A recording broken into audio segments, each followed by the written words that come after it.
In this video, we are going to talk about top 10 horrific tackles in football. So before starting this video, like this video and subscribe to our YouTube channel for future updates. Skill, talent, and ability define football. A much more repulsive conduct underlying the game.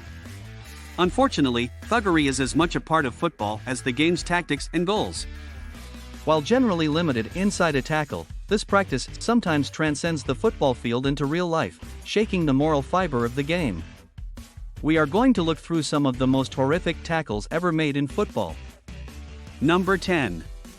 Mario David on Lionel Sanchez, Chile vs Italy, 1962 World Cup.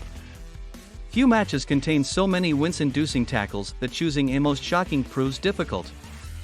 Then, there aren't too many matches that are more generally referred to as the Battle of Santiago. But one such match was the 1962 World Cup match between Chile and Italy. It was a game that had to be seen to be believed, with David Coleman describing the British highlights as the most dumb, awful, filthy, and horrible display of football, maybe in the history of the game. The game included stunning tackles, punches, and police involvement.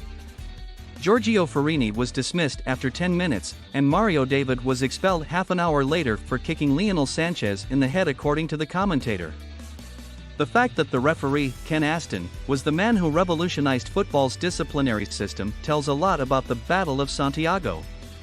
Clearly influenced by what happened on the pitch that day, it was Aston's suggestion to employ red and yellow cards, which have been in use since the 1970 World Cup. Number 9. Roy Keane on Mavinga Holland, Manchester Derby, 2001. The foundation for this legendary knee-high tackle was laid 3 years before its current iteration. A mistimed lunge by Keane at Leeds' Holland resulted in an injury to the cruciate ligament for the United captain, an injury to which the irate Holland was, naturally, less than sympathetic. The injury caused the United captain to miss the rest of the season. The Norwegian walked right over Keane's unconscious body and denounced him as a liar and forger in a very vehement manner. Unexpectedly, Keane harbored resentment against everyone involved in the incident. In the 2001 Manchester Derby, the Irishman identified, or rather, plotted, his opportunity for retribution, ensuring that this 50-50 ball had comparable chances of then City player Holland being able to walk again. Given the level of planning that was shown in Keane's book, the red card, a 5-game suspension, and a fine of £150,000 looked like an inadequate form of punishment. Number 8. Harald Schumacher on Patrick Battiston, Germany vs France, 1982 World Cup semi-final. The famous blunder.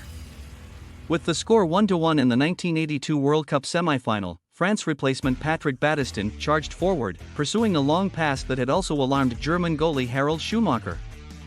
The two rushed at one another at breakneck speed, but neither backed down from this football-style foul. Battiston was focused on the ball and was the first to reach it, blasting past the oncoming custodian. Schumacher, clearly the smarter of the two, chose to disregard the ball entirely and focus on avoiding a collision by jumping and twisting his body towards his opponent. Schumacher crashed into the Frenchman, smacking him full in the face and knocking out 3 teeth in the process. Battiston lay on the grass, toothless and with spinal damage, but the referee determined no foul had been committed and restarted play, much to the surprise of both players and spectators. After a 3-3 extra-time stalemate, Germany won the game on penalties after the goalie was warned of the harm he had caused. Number 7. Axel Witsel on Marcin Wasilewski, Standard Liège vs Anderlecht, 2009. Derby games are often fiery events, and the confrontations between Standard Liège and Anderlecht are no exception. However, one terrible incident in this game has elevated their rivalry to a new level. The previous season, then starlet Axel Witsel was the hero, scoring the game-winning penalty in Standard's playoff triumph against Anderlecht to secure their second consecutive championship. In this derby, though, he performed one of the most heinous football tackles ever caught on tape, with a vicious lunge on Anderlecht defender Marcin Wasilewski that left the pole with a double-open tibia fracture and the world watching in horror. A €250 fine and 10-game suspension followed, which was quickly reduced to 8 games, much to the chagrin of Belgium and the rest of the football world. To further endear himself to the Anderlecht crowd, he jumped into another horrific challenge on Roland Juhas in the return derby and saw red once again. Number 6. Chris Mavinga on Carcila, Genk vs Standard Liège, 2011. Mavinga was only able to feature in 9 league games for Genk when he was on loan from Liverpool in 2011, but in his last game for the Belgian club, he left a lasting impression on Standard Liège star Carcila. To be more precise, Mavinga caused Carcila to have a terrible performance. Mavinga was attempting to hook a loose ball out of play when, inadvertently, he swung his boot at his Moroccan opponent, nearly decapitating him and leaving him with a broken jaw and a broken nose that required surgery.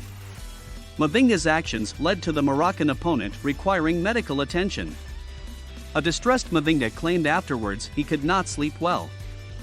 Mavinga was never given the opportunity to play for Liverpool and has gone on to have stints with Rennes, Rubin Kazan, Stade Reims, Troyes, and Toronto since then. These days, Carcila may be seen working at Olympiacos. Number 5. Grandsonus on Gheorghe Rotario, Rangers vs Steaua Bucharest, 1988. To suggest grandsonus is hot-headed is like declaiming Donald Trump is divisive. The Scot slammed into his opponent's leg with his studs lifted and a very intentional downward drive around 2 minutes into this footage of Rangers' great win against Romania's Steaua Bucharest. While the culprit is not shocking, the crime is. The strange aspect of this occurrence is that the Sky Sports charisma vacuum was not making a tackle. He was holding the ball at the moment. That's right, Sonus was dribbling when he saw someone trying to grab the ball from his toes, so he pinched a piece out of their leg before they could make their tackle. He rubbed his leg and showed the referee the evidence, or lack thereof, that he was, in fact, the innocent party.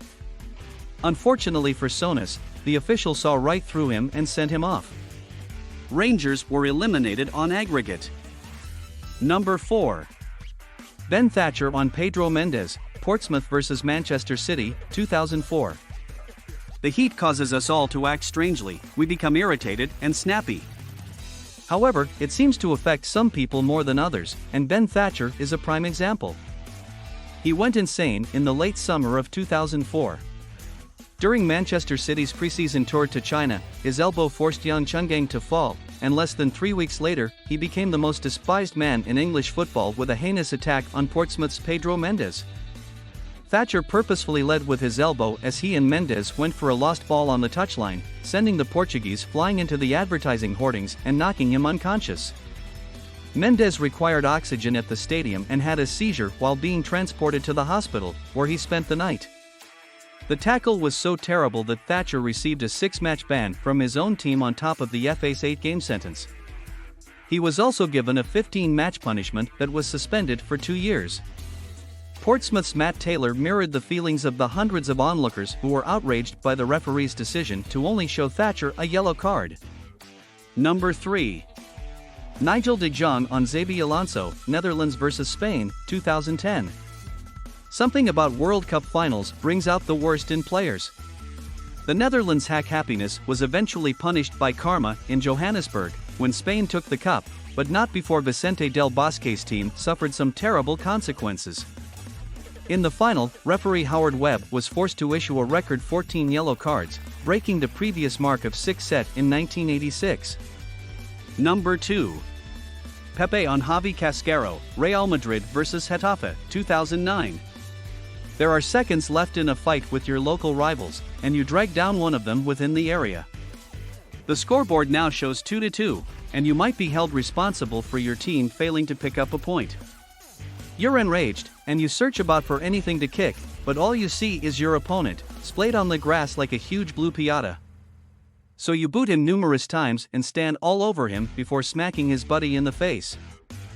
Real Madrid's Pepe agreed, earning a red card and being let off the field by teammate Iker Casillas after unleashing his rage on Getafe's unfortunate Cascaro and his pal Juan Albin. Unfortunately for Pepe, the Spanish FA did not agree, and he received an 8-game suspension that would keep him out for the remainder of the season. And just when you thought things couldn't get much worse for Pepe's plaything Cascaro, Casillas saved his spot kick before Gonzalo Higuain scored a superb winner. Number 1. Commons Monopoly on Ricky van Steeden, Waitakere United vs Auckland City FC, 2007. The general consensus is that New Zealand is a quite sedate country to visit. It's a shame that nobody warned Waitakere United striker Commons Manapi of the Solomon Islands before he committed this unspeakable act on Ricky Van Steeden of Auckland City. As a result of the fact that the Auckland player had been sent off in the previous match between these two teams, lending credence to the idea that strikers are unable to tackle, there was undeniably a sense of unfinished business in the air surrounding the New Zealand Football Championship Grand Final. A blow to Manapi's head early on caused him to lose his cool, as shown by the fact that he is now flushed with anger. That is, twice, after he was immediately kicked from the team for this infraction and suspended for a total of 6 matches. His reward for all of his trouble was a fractured leg. What do you think about this video? Do let us know in the comments section below. If you enjoyed this video and want to hear from us again, be sure to hit that subscribe button before you go.